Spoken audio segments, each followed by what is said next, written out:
Hey, beautiful souls. I hope you're having a great day. And today's video is really understanding the dynamics that play out around feeling overly responsible for others. How do you know if this is playing out for you? If you are feeling anger, if you're feeling resentment, if you feel like everything's on your shoulders or you're exhausted and tired, I can promise that this will be playing out at some level. Honestly, as women, one of the most difficult things I think is having most difficult and most beautiful things is, hey Sandra, great to have you on, darling, is having a huge, big, beautiful heart where we care deeply for others. Another thing that is beautiful but can also be particularly challenging, particularly in this area, is being super sensitive and empathetic to other people's needs.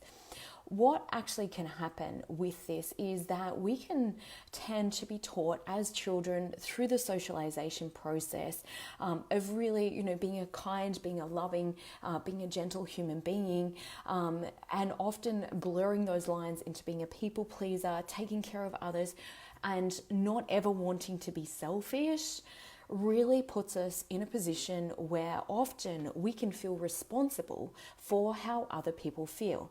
Now, if you ever believe the thought, this can be a little triggering as well, so I just want to kind of give a little warning before I say this, but if you've ever had the thought, oh my gosh, they make me feel so bad about myself, or they make me angry, or they really upset me, or they really hurt me, this is also where we're making others responsible for us. And so on one level, if you believe that others can make you feel that way, there has to be on the other side, the belief that you have the ability to hurt others, you have the ability to make others feel bad about themselves, or where it can be your fault, or those things. Now, this is not to dismiss, obviously, the impact that our thoughts, our words, our actions can have on others. I'm not saying that, please don't hear it, that's where I'm coming from, because I'm not saying that. I'm saying it's the over responsibility where we believe ultimately that it's our fault, or that we need to really be taking care of others and be doing all of these things for others. Now, I do understand as well that there are certain life situations. If you have a child that is fully dependent on you, of course, we're going to be responsible for others.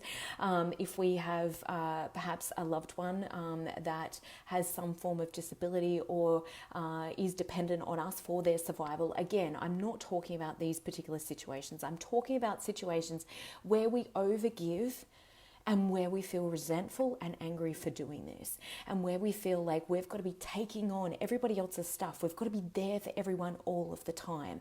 There's three big reasons. Hey Anne, great to have you on, darling.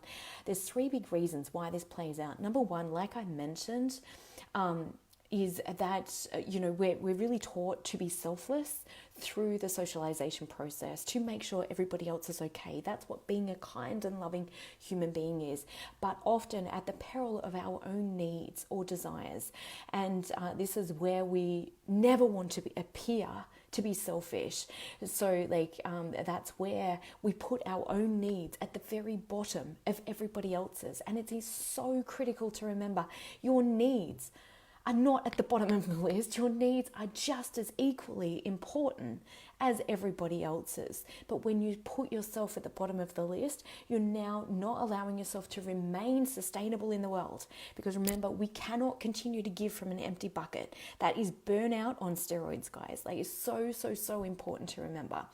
Number two reason why most people step into over responsibility and have this as a pattern that plays out for a long time in their life is if you've ever been in a codependent situation, or you've ever been in a situation where perhaps a parent wasn't taking responsibility, so you had to step up as the child. So if perhaps they were addicted to drugs or gambling, or you lived in a DV situation, or where a parent was alcoholic, where you literally had to step up and take over responsibility, like you were the child and you were the one taking responsibility, then again, this is going to play out in a major way for you, because taking responsibility, or the belief that we can take responsibility for others, gives us the illusion of control, and it is only illusion. If you think about it, it's, like in truth, we can never control how somebody behaves,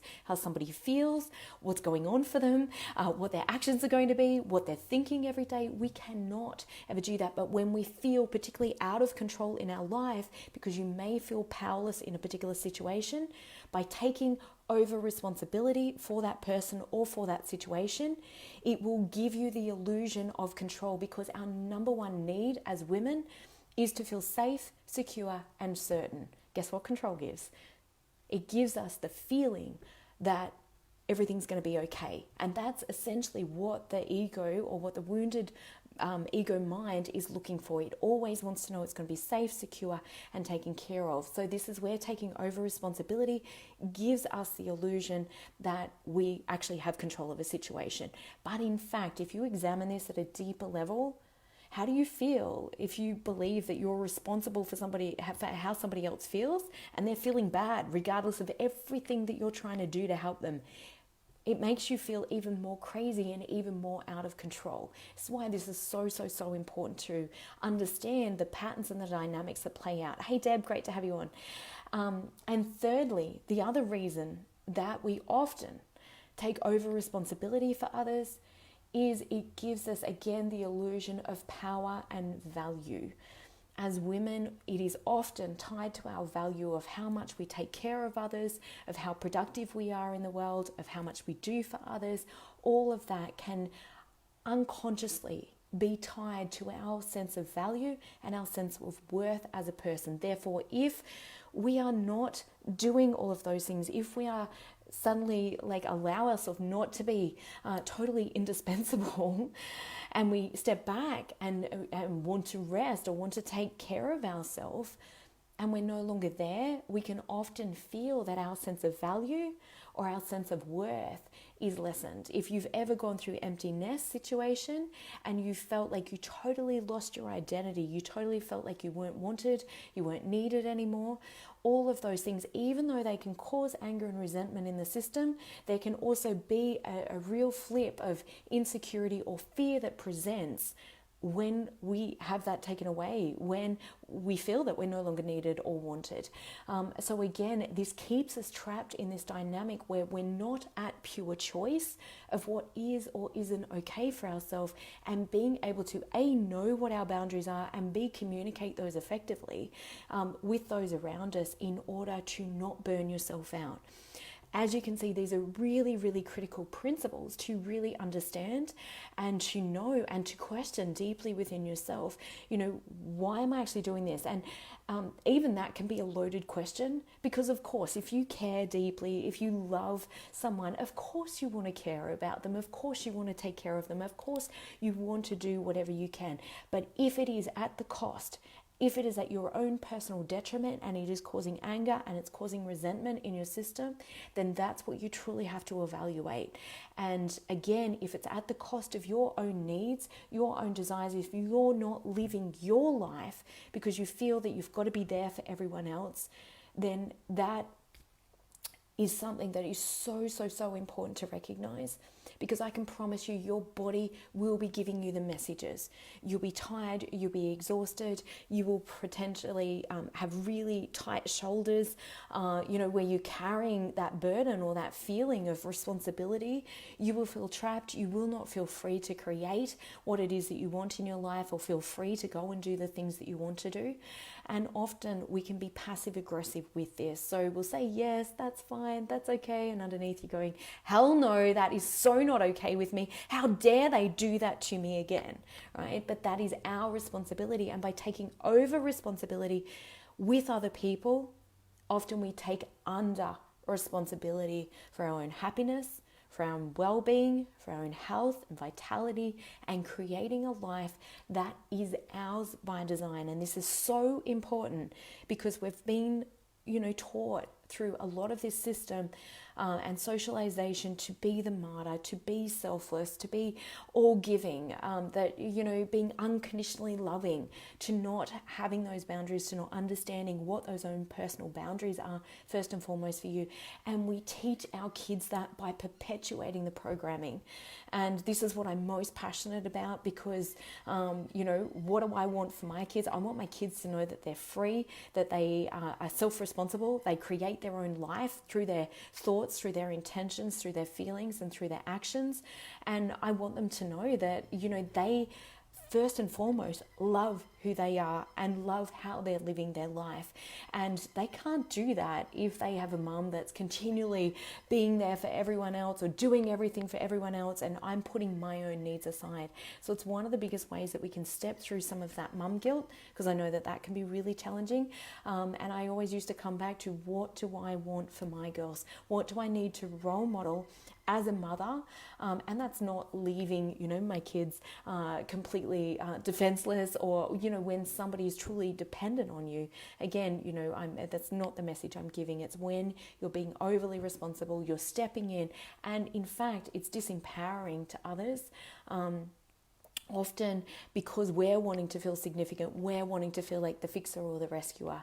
And again, like I said, there's often really, really good intent in terms of we care deeply, we love them, but it's really understanding what is most going to serve this person, and perhaps it's really empowering them to take that responsibility for themselves. So lots of food for thought there, obviously. Like I mentioned, if you are burnt out, if you are exhausted, if you've noticed this programming and patterning going on, please send me a PM, please reach out.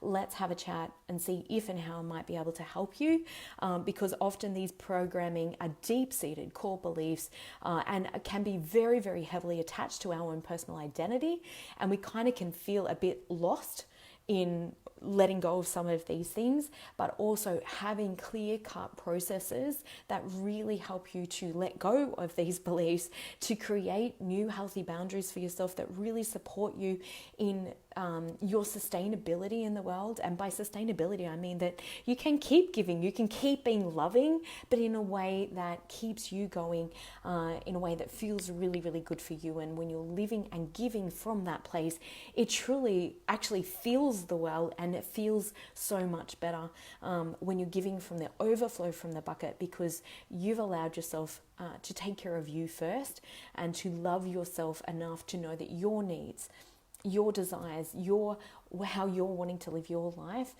is absolutely super essential and super important, just as everybody else's is. So sending you guys loads of love. Have an amazing day. And as always, if this has been helpful to you, or if you have other sisters, mothers, friends that take over responsibility for others, do them a gift and send them this video to help them understand at a deeper level and bring consciousness, awareness to why they may be acting the way that they are, or maybe what's driving them underneath. Because I know so many women that feel this sense of over responsibility, that feel like they're on this hamster wheel and feel like they cannot get off. And what I'm saying, if that is you, if you're exhausted, if you're tired, but you do not know how to let go of being overly responsible for others, and this is huge if you're in business, or you're a mum, like any of those things for sure, but just generally in everyday life, it can be huge in so many ways. Please send me a message, please reach out, and let's have a chat and see if and how I might be able to help you. Have a great day. Loads of love. Thanks so much, Anne. Bye for now.